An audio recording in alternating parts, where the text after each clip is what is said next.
Hello বন্ধুরা, আজকের গল্পটি দেবরকে নিয়ে স্বামী বাড়িতে ছিল আর তো চলো বন্ধুরা গল্পটি শুরু করি। আমি তৃষা, বয়স 25, পেরোল কিছুদিন হল। বিয়ের পর সংসার শুরু করেছিলাম এক শান্ত শহরে। স্বামী অরুণ চাকরি সূত্রে বিদেশে রয়েছেন। প্রথম প্রথম ওর না থাকাটা কষ্ট দিত, পরে একটা নীরব অভ্যস্ততা তৈরি হল। ঘরটা ছিল গোছানো, কিন্তু মনটা যেন এলোমেলো। এই একাকিত্বের ভেতরেই হঠাৎ একদিন আমার স্বামীর ছোট ভাই অয়ন কলকাতা থেকে এলো, লম্বা ছুটি নিয়ে, পড়াশোনার বিরতি। প্রথম দিন যখন দরজায় বেল দিল, তখন বোধহয় দুপুর 2টা। ঘুম ভাঙা চোখে দরজা খুলে ওকে দেখে খানিকক্ষণ চুপ করে দাঁড়িয়ে থাকলাম। ভাবি, চিনতে পারলে না? অয়ন, তোকে তো ছেলেবেলায় দেখেছিলাম। এত বড় হয়ে গেছিস। ওর চোখে ছিল একরকম নরম দৃষ্টি। আমি হাসলাম, ও ঘরে ঢুকল। সেই শুরু। প্রতিদিন দুপুরে রান্নাঘরে কথা হতো, ছাদে শুকনো কাপড় তুলতে তুলতে একসাথে গল্প হতো। আমার একঘেয়ে দিনগুলোতে যেন একটা নতুন রং মিশে গেল অয়নের উপস্থিতিতে। কখনো ও আমাকে জিজ্ঞেস করত, ভাবি, আপনি একা ভয় পান না? আমি হেসে বলতাম, ভয় পাওয়ার চেয়ে অনেক বেশি সময় যে ভাবনার। আর ঠিক তখন ওর চোখে কিছু একটা জেন ঝলক মেরে যেত, যা আমি বুঝতাম কিন্তু কিছু বলতাম না। অয়ন এই বাড়িতে আসার পর কেমন যেন সময়ের গতিটা বদলে গেছে। সকালবেলা ও রান্নাঘরের পাশে এসে দাঁড়িয়ে জিজ্ঞেস করত, ভাবি, আজ কি রান্না হচ্ছে? তোর প্রিয় জিনিসই, আলু পোস্ত আর বেগুন ভাজা গু। আপনার হাতে রান্না মানেই তো বিশেষ কিছু। আমি হেসে ফেলতাম। কিন্তু জানালা দিয়ে যখন আলো এসে পড়ত ওর মুখে, ওর সেই প্রশংসার ভঙ্গিটা আর সাধারণ মনে হতো না। আমরা একসাথে ছাদে বসে চা খেতাম। কখনো সন্ধ্যার পর লাইট চলে গেলে আমি বারান্দায় বসতাম অন্ধকারের মধ্যে একটু শ্বাস নেওয়ার জন্য। তখন অয়ন এসে পাশে বসে পড়ত। আপনার স্বামী আপনাকে খুব মিস করে না? হ্যাঁ, কিন্তু মনের মধ্যে একটা শূন্যতা থেকে যায়, জানিস, যেটা চিঠিতে বোঝানো যায় না। ওর চোখে তখন একরকম মায়া ভেসে উঠত।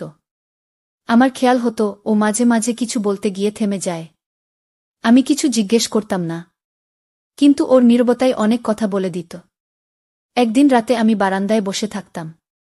নিচে রাস্তার আলো, দূরে ট্রেনের আওয়াজ, আর পেছনে অয়নের ধীরে ধীরে এগিয়ে আসা পায়ের শব্দ।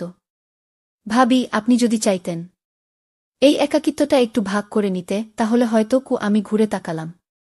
ওর চোখে একটা দায়িত্ব, আবার একটা অচেনা গভীরতা। আমি চুপচাপ উঠে চলে এলাম। কিন্তু সেদিন ঘুম এল না। ওর কথাগুলো কানে বাজতে থাকল। আপনি যদি চাইতেন। সেই রাতের পর আমাদের মাঝখানে যেন অদৃশ্য একটা সেতু তৈরি হয়ে গেল। কোনো কথা না বলেও অনেক কিছু বুঝে নেওয়া শুরু করলাম আমরা। অয়ন এখন আর ভাবি বলে ডাকতেও একটু থেমে যায়। আপনি বা কখনো শুধু নাম ধরে ডাকে। আমি বিরক্ত হই না, বরং অবাক হই নিজের অনুভব দেখে। এক দুপুরে সবাই ঘুমিয়ে আমি বই পড়ছিলাম বারান্দায়। হঠাৎ অয়ন এসে বলল, আপনার পাশে একটু বসতে পারি? আমি মাথা নাড়লাম। ওর কাঁধ আমার কাছাকাছি। আমি পাতায় চোখ রাখলেও মনটা অন্য জায়গা ছিল। আপনি কি কখনো এমন কাউকে পেয়েছেন, যার সামনে কিছু না বললেও সব বলা হয়ে যায়? আমি চোখ তুলে তাকালাম। ওর দৃষ্টি নরম, গভীর, অভিমান মেশানো। হয়তো, তবে সেটা একসময় ছিল। এখনকার মতো নয়। আমরা চুপচাপ বসে রইলাম। মাঝে মাঝে চোখে চোখ পড়ছে, আবার সরে যাচ্ছে। তবু সেই নীরবতা, যেটা শব্দ ছাড়াই অনেক কিছু বলে দিচ্ছে। সন্ধ্যায় অয়ন কিচেনে এসে দাঁড়াল। আমি চা করছিলাম। ও চুপ করে পেছনে দাঁড়িয়ে রইল। আজ কিছু বলছো না? সব কথা কি প্রতিদিন বলা যায়? আমার হাত থেমে গেল কিছুক্ষণ। বুঝলাম, আমরা দুজনেই এক সীমার ধারে এসে দাঁড়িয়েছি। পা বাড়ালেই সম্পর্কের গতি বদলে যাবে। কিন্তু কে আগে বাড়াবে পা? বাড়িতে সবাই বাইরে গিয়েছিল, কেউ বাজারে, কেউ আত্মীয়ের বাড়ি। আমি একা ছিলাম দুপুরে। দরজার বেল বেজে উঠল। আমি খুলতেই অয়ন দাঁড়িয়ে। আমি ভাবছিলাম, আপনি একা থাকতে পারেন না, তাই চলে এলাম। আমি অবাক হয়ে একটু হাসলাম। তোমার কি মনে হয় আমি একা থাকতে পারি না? পারেন, কিন্তু আমি চাই না আপনি একা থাকুন। ওর চোখে সেই নির্ভেজাল আন্তরিকতা ছিল। আমি আর কিছু বললাম না। ওকে ভেতরে আসতে দিলাম। আমরা দুজনে সোফায় বসে রইলাম। কিছুক্ষণ টিভিতে চোখ রাখলাম, কিন্তু কারোর মন সেখানে ছিল না। আপনি কি কখনো কাউকে ভালোবেসেছেন, অথচ বলা হয়ে ওঠেনি? অয়নের প্রশ্নে আমি চমকে উঠলাম। হয়তো, কিন্তু তখন সেটা বোঝার বয়স ছিল না। ও ধীরে ধীরে পাশে এগিয়ে এল, খুব স্বাভাবিকভাবে আমার হাতে হাত রাখল। আমারও এমনই একজন আছে, যার সামনে দাঁড়িয়ে আমি বারবার সব বলতে গিয়ে থেমে যাই। আমার চোখে চোখ রাখল সে। আমি আর কথা বললাম না। ওর হাতটা ছাড়িয়ে নিইনি, বরং আলতোভাবে নিজের হাতটা রাখলাম ওর হাতের উপর। ঘরের বাতাসে যেন এক অদ্ভুত নিস্তব্ধতা নেমে এলো। বাইরের পাখির ডাক আর ঘড়ির টিকটিক ছাড়া কিছুই শোনা যাচ্ছিল না। এই নীরব মুহূর্তেই অনেক কথা বলে ফেল দুজন। তারপরের কয়েকটা দিন যেন অন্যরকম কেটেছে। অয়ন প্রায় প্রতিদিনই দুপুরবেলা কিছু না কিছু অজুহাতে চলে আসত। কখনো বই আনতে, কখনো কেবল গল্প করতে। আমি জানতাম এটা নিছক অজুহাত নয়। আমার ভেতরেও কিছু একটা বদলাচ্ছিল।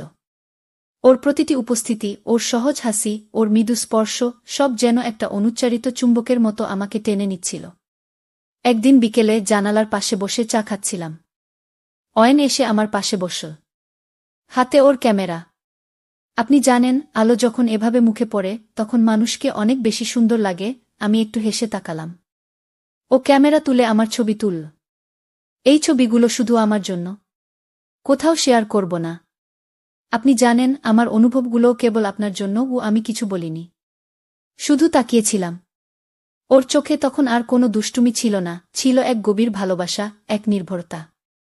সেই মুহূর্তে মনে হচ্ছিল আমরা কেউই কিছু বলার প্রয়োজন বোধ করছি না। আমাদের মাঝের নীরবতাই যেন হয়ে উঠেছিল সবচেয়ে বড় ভাষা।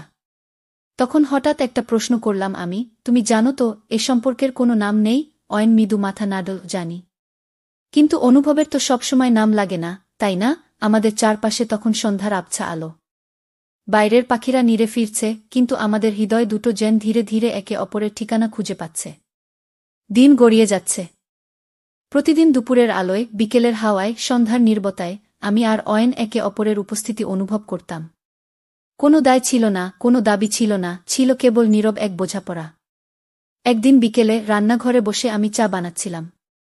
পেছন থেকে অয়ন এসে ধীরে ধীরে একটা কাপ হাতে নিয়ে বলল, চা তো আগের মতোই, কিন্তু আপনি দিনে দিনে অনেক কিছু পাল্টে ফেলছেন জানেন। আমি একটু হেসে বললাম, সব কিছুই কি আমি পাল্টাচ্ছি? নাকি তুমিই আমাকে নতুন করে চিনতে শিখছ? ও কিছু বলল না, শুধু আমার চোখের দিকে তাকিয়ে থাকল। ওর চোখে একটা অদ্ভুত ধরনের স্থিরতা ছিল, যেন কিছু না বললেও বুঝে ফেলছে আমার মনের গভীর কথাগুলো। সে রাতে চাঁদের আলোয় ছাদে বসেছিলাম আমরা দুজন। শব্দহীন পরিবেশ। হাওয়ার মধ্যে ছিল একরকম ঘন ভালোবাসা। অয়ন আমার দিকে তাকিয়ে বলল, আমি কোনো কিছু চাই না, কেবল এই মুহূর্তগুলোকে মনে রাখতে চাই। যেমন তুমি আছো ঠিক সেভাবে। আমি ওর কাঁধে মাথা রাখলাম। আর কিছু বলিনি, কারণ তখন কোনো কথা আর প্রয়োজন ছিল না। আমরা জানতাম এই সম্পর্ক কোনো নাম দাবি করে না। সমাজের চোখে যা ঠিক নয়, হৃদয়ের গভীরে সেটা সত্যি হয়ে যায় অনেক সময়। এ সম্পর্কের কোনো ভবিষ্যৎ নেই, কিন্তু তার গভীরতা ছিল একান্ত, এবং সেটাই আমাদের কাছে যথেষ্ট ছিল। চুপচাপ নিঃশব্দে একে অপরকে ভালোবেসে আমরা মেনে নিয়েছিলাম, ভালোবাসা সব সময় থাকতে হয় না, শুধু অনুভব করলেই চলে। তো বন্ধুরা, ভিডিওটি ভালো লাগলে কমেন্টে জানাবেন। এই রকম ভালোবাসার গল্প শুনতে চাইলে চ্যানেলটা সাবস্ক্রাইব করুন এবং পাশে থাকুন আর আপনার বেল আইকনটা বাজিয়ে রাখুন, যাতে নতুন ভিডিও আপলোড করা মাত্র আপনারা দেখতে পারেন।